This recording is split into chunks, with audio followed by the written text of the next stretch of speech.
Late Morgan Tsvangirai's child booted out of school for failing to pay school fees. The late MDC founding leader Morgan Tsvangirai's child has been chucked out of school for failing to pay school fees, the Daily News can report.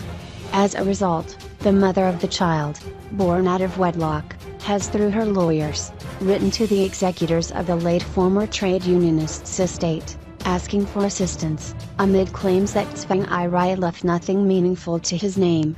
The executors and some of the beneficiaries met in Harare last Friday to discuss the estate, with indications that the only property in Tsvangirai's name is the Strathavan home in Harare, which he co-owned with his late wife, Susan. Tsvangirai died on February 14, this year after succumbing to colon cancer. He left behind several children, sired with different women, some of whom are now claiming a share of his estate. Of note is the child he sired with a Bulawayo woman, Law Ardilini Nobsuthu Nai Athi, who is now a student nurse. Nai Athi, through her lawyer Wellington Magaya from Cowlin and Welsh legal practitioners, has written to the executors of Tsvangirai's estate, Anissa Shaganda and Charles Monka, demanding assistance.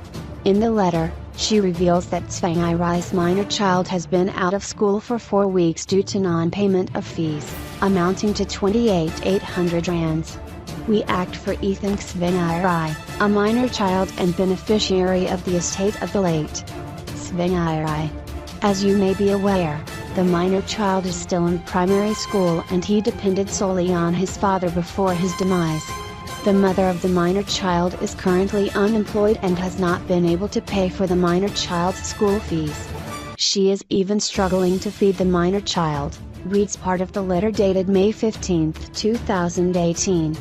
We write to advise that the minor child has been barred from attending school as a result of non-payment of school fees. The outstanding fees are in the sum of 28,800 South African rand. He has been out of school for 4 weeks. We kindly request that the finalization be expedited so that the minor child is not affected. The school has requested a written undertaking from the executor that fees will be paid as soon as the estate is finalized. We kindly request that you provide the undertaking. This is a matter which involves the welfare of a minor child and we kindly request that this matter be given priority. Efforts to have the executors write a letter confirming that they would pay for the school fees once the estate has been finalized hit a brick wall last Friday, after they challenged the suggestion.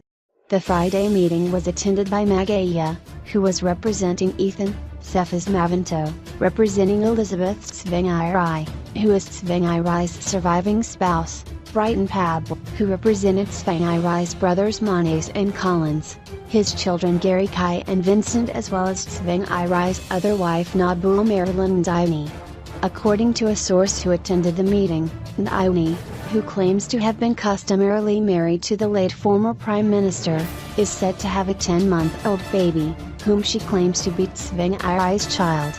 During the meeting, it was also discovered that the herd of cattle left by Tsvangirai was actually jointly owned with his brother under a company called Bukaru Farming and Chemicals. The brother claimed they initially had about 200 cows and by the time of Tsvangirai's death only 45 had been left, after the rest had been disposed of by Tsvangirai. It was also realized that the Highlands home, where Tsvangirai was staying, was registered in government's name, even though the former Prime Minister had been given a 2-year period within which to buy the house. Tsvangirai had reportedly raised about $800,000 for the house, which was banked in CFX Bank before the financial institution closed down. While Elizabeth is in charge of 3 other houses, she claims they were not part of the estate, stating that she bought the other 2 before she got married to Tsvangirai, adding that the other one is registered under one of her companies. With nothing now at hand to take care of Ethan's school fees, the meeting suggested that Vincent and Gary Kai, who are currently staying at Tsvangirai's Strathavan house, must pay rent to meet some of these demands, a point which is still under consideration.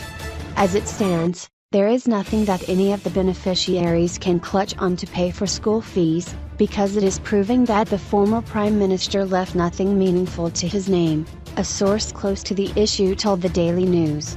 On the other hand, Lawyers representing Ethan are also contemplating claiming maintenance from Tsvangirai's estate to foot the child's school fees.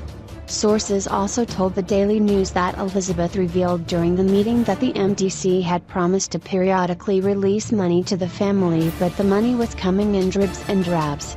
Despite assurances from President Emerson Mnangagwa in January this year that he was going to pay Tsvangirai a lump sum for the period that he was in government as Prime Minister, nothing has been paid so far.